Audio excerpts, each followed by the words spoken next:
Oh, hey everybody. We've got a very special guest today, all the way from Australia. We have Trent Broadhurst. How are you, buddy? Good, mate. Thanks for having me.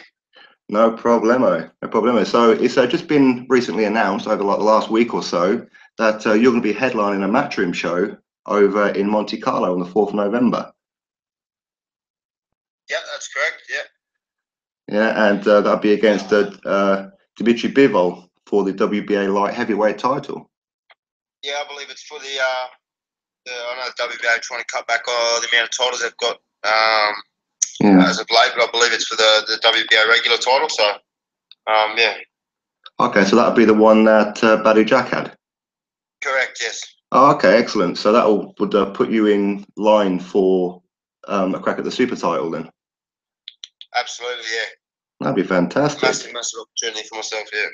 Yeah, so like, I mean, how did that come about? Because by the looks of it, it looked like you were going to be going down the IBF route.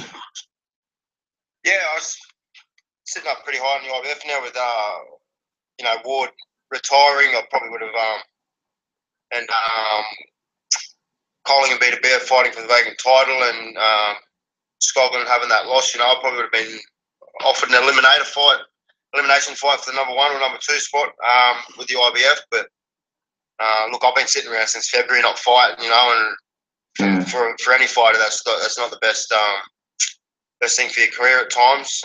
So fortunately enough to have Peter Khan sort of working for me behind the scenes over in the US as well with the UK, trying to find some opportunities for myself, and this fight sort of came about, and yeah, we jumped at the opportunity. Oh, that's fantastic. Although he's your new manager, isn't he? Yeah, correct. Excellent. So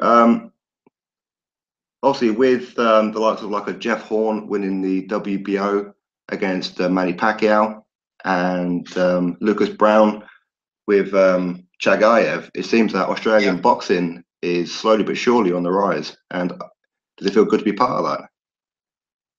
Absolutely, 100%. I mean, you look back, over the last 20, 30, 40 years of Australian boxing, we've had some great fighters. Jeff Harding, Costa Tszyu, Barry Michael, Jeff Fennick, Danny Green, Anthony Mundine, Billy Dibb. There's multiple world champions. A lot of talent down here. We don't get the exposure that they get in the US and the UK. We don't get the opportunities, the experience they get over there. But slowly and surely, we're starting to get some credibility back that we have had in the past. So yeah, it's definitely exciting to be a part of what's going on over here at the moment. Yeah, exactly. That's fantastic. I mean, do you speak with the likes of Jeff Horn, Lucas Brown? Don't really talk to Lucas Brown a lot. I've actually sparred with Jeff Horn a couple of years ago. He's only about 20 minutes from where I am. His gym's only about 20 minutes from where I train. So, we're always mixing and matching sparring with the guys down there and the guys at our gym. But yeah, I've seen that he's just announced his first defence against that's it. Yeah, against a Frank Warren fighter who's English. Yeah, correct. Yeah. Well, that's brilliant. I mean, you mentioned about Andre Ward retiring. Obviously, when you're up and coming, if you like, and you're looking to what route are you going to go down, it's quite difficult when you've got one champion holding all the belts. But now they've vacated it, it opens it up a bit for the rest of you guys. 100% it does. What do you have? Three out of the 4 major belts. And he's an absolute superstar. A pay-per-view superstar. So for anyone in any of those sanctioning bodies to land a fight with him is going to be very, very tough.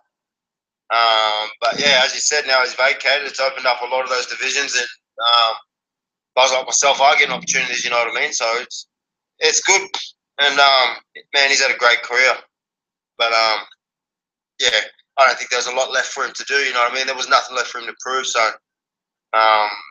yeah, he's decided to go out on his terms, and he's done it well. Well, yeah, I mean, he's one of the very few boxers that's fortunate to kind of dictate when they go out rather than be put out, if you like. Yeah. I can definitely agree with that. So So your opponent, I mean, on paper, that's Dmitry Bivol. He's only had 11 pro fights, but he does have a very good amateur experience. Yep. And obviously he's like a big power puncher. Now, of course, obviously I've been watching like some of your fights, and with like most fighters, you can say, you know, their biggest asset is like the overhand right or whatever it may be, but you seem to have an all-round game. Yeah. You know, we're constantly trying to improve, you know what I mean? And see, that's the thing. People are looking at the way Bivol's steamrolling through all these, you know, call them fringe contenders, without being disrespectful, you know, fringe contenders. You know, he's just steamrolling through them like they're nothing. But, man, these guys, they're just making the same mistakes. They're just going corner to corner, just allowing him to dictate the fight, allowing him to dictate the pace. And eventually he's just grinding them down. Look, we've seen some things that we think we can exploit in his game. Obviously, we've got our game plan that we're going to try and execute on tonight. And, man, if we can pull it off, it's going to be massive. But once again, he's talented fighter, you know what I mean? Big puncher. Cuts the ring off well. Forces the pace in the fight. It's going to be tough, but, you know, it's something I'm up for, it's something I'm excited about. Well, that's it. You hit the nail right on the head there where you said that a lot of his opponents just do the same robotic thing. They almost walk into the ring almost like, okay, well, you know what, I'm going to lose this. But that's right. But your style, I mean, you're not there to make up a number to make him famous. You're there to make yourself famous and get that belt.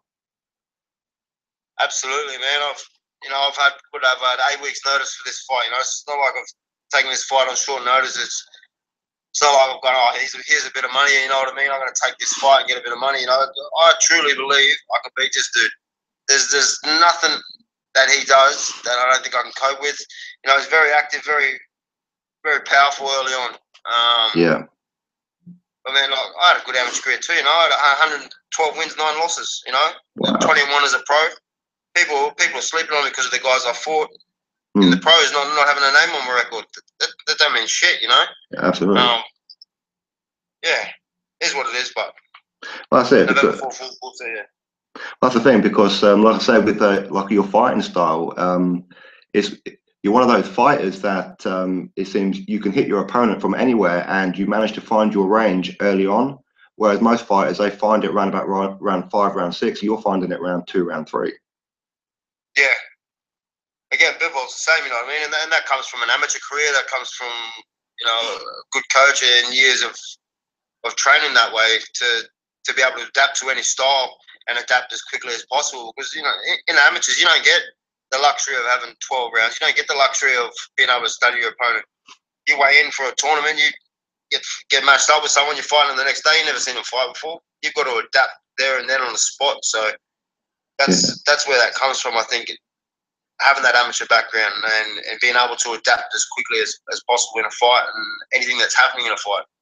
Well, yeah, I mean, obviously, without giving away the game plan, it does seem from the outside with Bivol, it's like anything past round 4, he's open for the taking because he didn't go around past 4. He stopped his opponents in round 4. I think it's like 75% of the time. I've noticed that on his record, yeah. Majority of them are around 4, yeah. Yeah, so I suppose you get past round 4, the fight's yours.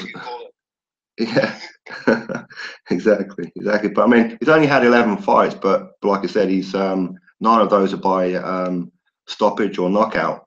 But it's only 11 fights, so you can't really read too much into it. And with this fight, you're actually headlining the second matchroom show ever in Monte Carlo. I mean, that's got to feel good.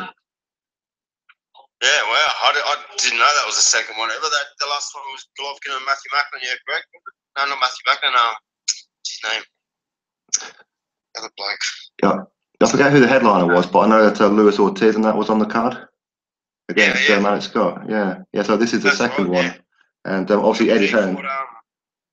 Triple G fought, what's his name, the other middleweight in England. Oh, Kell Brook? No. Oh, sorry. Martin Murray. What's his name? Martin Murray, that's him, yeah. Yeah, that was a brutal fight, that was. I felt sorry for Martin Murray in that one. Good watch. Yeah, it was. It was. Yeah. But obviously, like this is the kind of market that Eddie Hearn wants to crack. Obviously, he's moving to America now as well. But Monte Carlo is high on his priority, so he wants to put on good shows there. And it's a decent card. I mean, in the UK, obviously, we all know the likes of Scott Quigg and Derek Chisora. Yeah, I know them guys. Yeah, and a huge rematch in McDonald versus Solis as well. Yep. So it's one hell of a card. I mean, it's to be put at the top of that. That's just pretty crazy. Yeah, it is. I mean, it's yeah. Yeah, that's right. I mean, do you know what TV station will be shown on in Australia? I'm pretty sure that Fox Sports are going to pick it up throughout the Asia Pacific. So through New Zealand and Australia and yeah. So. Okay, so all going well then. If the game plan comes together, you'll be going home to a very warm welcome. Yeah, hopefully. Yeah. Just working very hard, but yeah, it's not too many few get to bring belts home, especially from overseas. Being underdog, it's very few Australians have been able to do that in the past. So, to be able to do something like that would be unbelievable. Yeah, definitely, and I definitely wish you all the luck in that one. No, I appreciate it. So obviously after this one, obviously you're not looking past this guy because he is a serious guy. But I mean, are you one of the kind of guys that it's like it seems that a lot of people that get the belt then it's like want to kind of like hold it hostage. Are you one of the guys that want to go and do a unification with like Adonis Stevenson and take on the big guys like Kovalev? Yeah, 100%. That's what we're in the sport for. You know what I mean? Yeah. The guys, they put too much emphasis. Everyone wants to make $1 at the end of the day. You know what I mean? And of course. Having your defenses is where you make your money. But I just love this sport. I love fighting. You know what I mean? The money to me is a bonus. I still work a full-time job here too. Oh, do you? Make great. Yeah, I still work. At the moment I'm back to only doing a couple of days a week at the moment while I'm training, but normally I'm doing 40 to 44 hours a week. So the money's not the motivation for this. You know what I mean? I just want people to see me fight. If I get that belt, 100%, I'll be going straight for one of the other champions. Any of them. Yeah, fantastic. That's exactly what we want to hear because there are too many people out there. They become champions and then almost develop a coward side to them from the outside, at least. Yeah, it's correct. It's saying that there's been some good fights get made this year, and there's been some like Kell Brook stepping up to fight Triple G and the likes of those sort of things. So, man, it's great to see it and get a bit more of that in the sport. It's going to keep the fans coming back for more. So. Absolutely, because 2017 has been an excellent year for boxing, and toward the end of it now, you could be making your own name at the end of it. That's what I mean. It's this opportunity. That's it. You got Sullivan Barrera, for instance. He's ranked number 2 and he's blowing up. That he didn't get the opportunity, rightfully so. But I can't help that. You know what I mean? This opportunity has been given to me. Yeah, exactly. Given to me, and it's something I'm going to take and run with. You know what I mean? It's just throw everything into this camp and give the fight everything I've got, and hopefully we can come out on top. So. Oh, fantastic! Actually, I just got a message here on the chat from one of your fellow Australians. He's another YouTuber like me, NBT Boxing. He's an Australian one. He's dropping in here just to wish you good luck. Who is it? NBT Boxing. NBT, okay. Yeah. I appreciate it. Yeah. So, what else we got? Yeah. So, very, very soon then. So this is on the 4th of November in the UK. We can get to watch this on Sky Sports. Obviously, it's a matchroom show, so that's what we do. And straight after, like your fight, well, I say straight after. Obviously, you need to have like a bit of a holiday. Do you have like a holiday planned? Nah, man, I got nothing planned. Just sole focus is on this camp and this fight, and after the fight, I'll sit back and have a look at maybe having a holiday away or some time away. But yeah, at the moment, I'm just focused on training and getting to the fight best possible shape I can. Yeah, that's it. Have you been to Monte Carlo? Do you travel far outside of Australia? No, I haven't been to Monte Carlo before. Traveled quite a bit in the amateurs. Been overseas quite a few times for holidays and a couple of the IBF conventions and whatnot as well. So Yeah. yeah. Oh, fantastic. Well, so we're all going to wish you good luck for November the 4th, and hopefully you grab that WBA belt and go home to a very warm homecoming in Australia. Thank you very much, mate. I appreciate the kind words, and yeah, we'll chat soon. Yeah. Do you have any kind of a message for your fans listening now? Just thank everyone for all the messages and whatnot I get through my social media accounts. Yeah. It just gives you a bit more motivation to push a bit harder in training and whatnot. So yeah, just excellent. tune in November 4 and hopefully we can get the business done. Excellent. Well, like I say, we all wish you good luck for that one, and we'll all be watching. And yeah, so thank you very much for joining us. That's Trent Broadhurst. Thanks, mate. Thanks, mate.